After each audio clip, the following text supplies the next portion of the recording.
My name is Innocent Shiyo, Ambassador of the United Republic of Tanzania to Ethiopia and permanent representative to the African Union and UNECA, and currently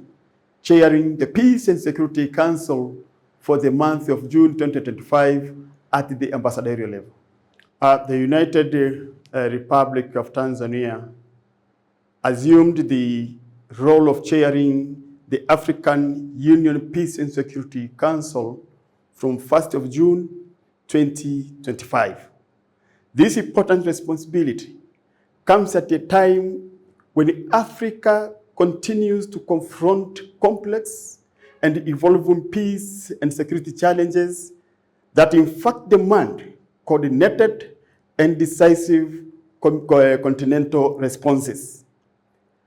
Under my leadership, and as a permanent representative of the United Republic of Tanzania to the African Union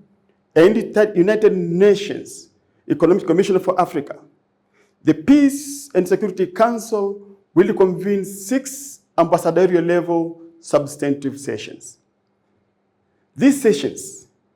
are thoughtfully designed to address both thematic priorities and regional specific security concerns in line with the Council's mandate to promote peace, prevent conflict,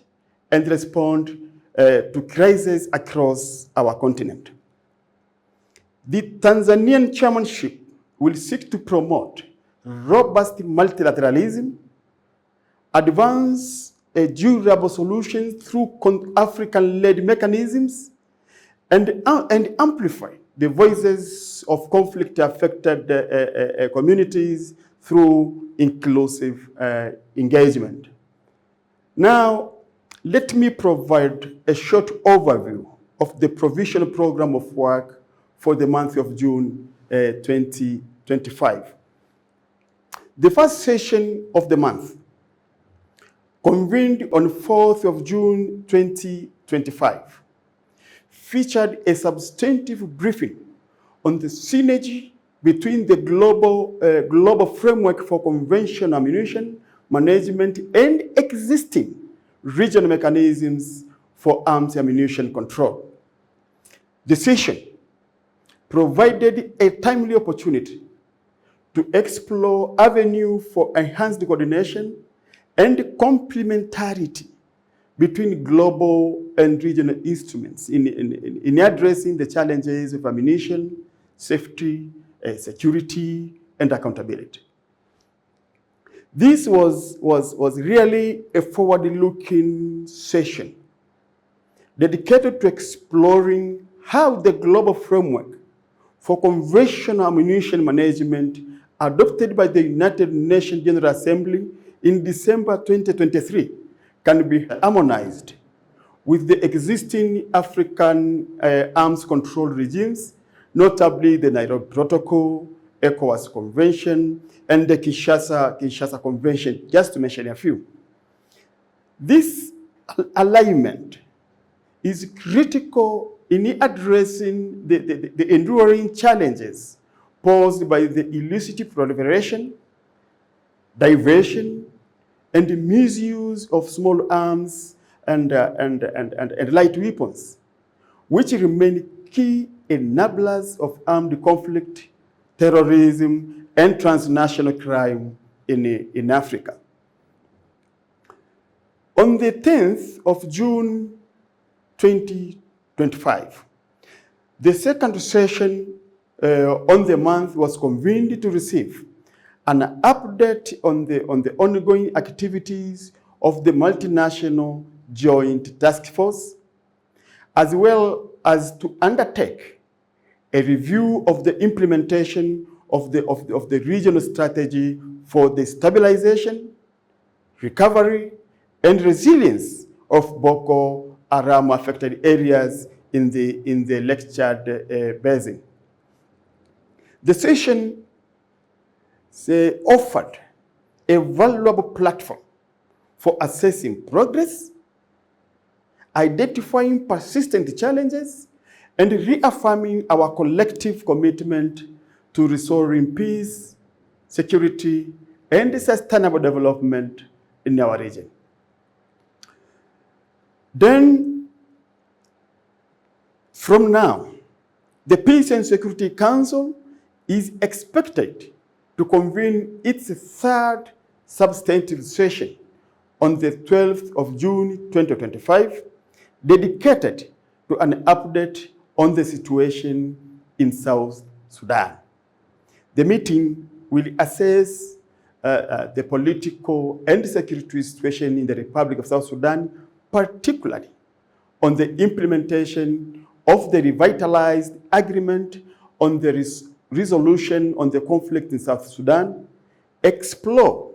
urgent measures to de-escalate tension, and consider the outcomes of recent AU and trilateral task force engagement, including the dispatch of the African Union panel of the wise to prevent further violence, restore dialogue among stakeholders, and safeguard the peace process from collapse. Therefore, colleagues, it is expected that this meeting will call on all parties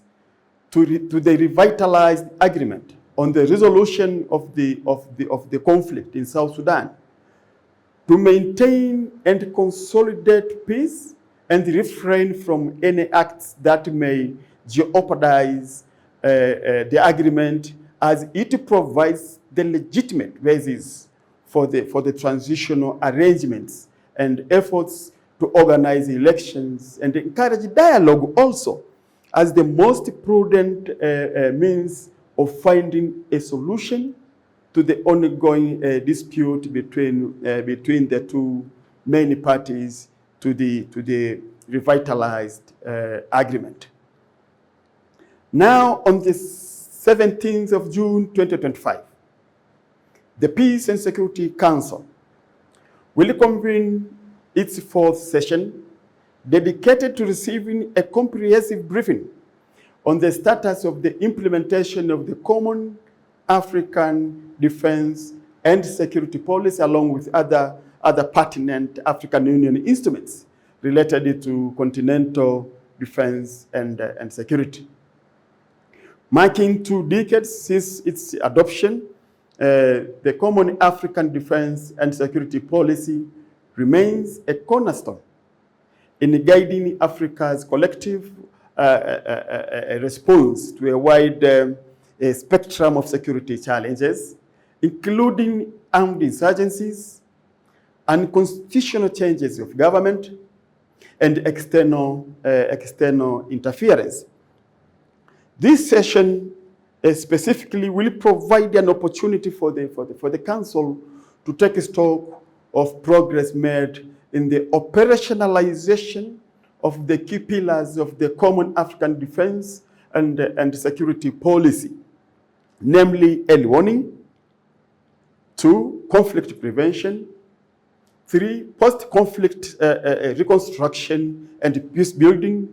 as well as regional defense cooperation and integration towards the realization of a peaceful, secure, and stable continent. On the 19th, the Peace and Security Council will hold a consultative meeting with the African Union Commission on Human and People's Rights, which envisages close collaboration between the two organs in the promotion of peace,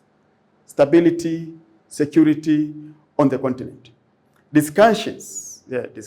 will review progress in mainstreaming human rights across the peace and security continuum, with particular attention to conflict affected regions or countries in Africa. Now, the final session of the month, scheduled for 25th of June 2025, will provide an update on the implementation of decisions by the Peace and Security Council, East African Community, and SADC regarding the situation in Eastern DRC. The session will assess progress in operationalizing key decisions, including those from the joint EAC SADC summit of 8th February 2025. Following this,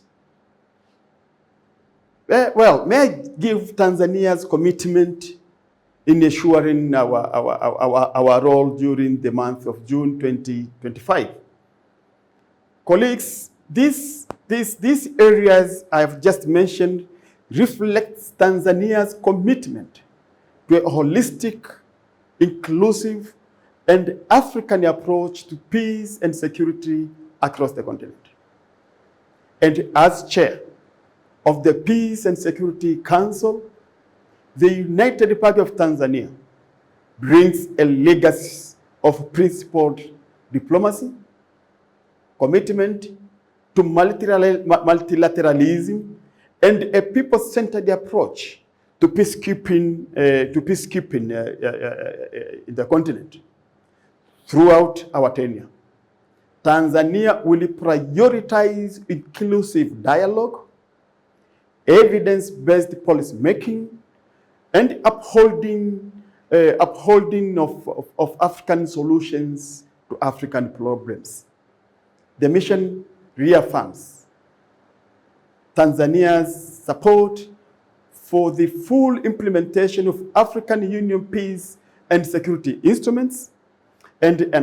its readiness to facilitate a consensus among member states, AU organs, and regional mechanism. Thank you very much, colleagues, for your kind attention, na asanteni sana kwa kunisikiliza. Nawashukuru sana.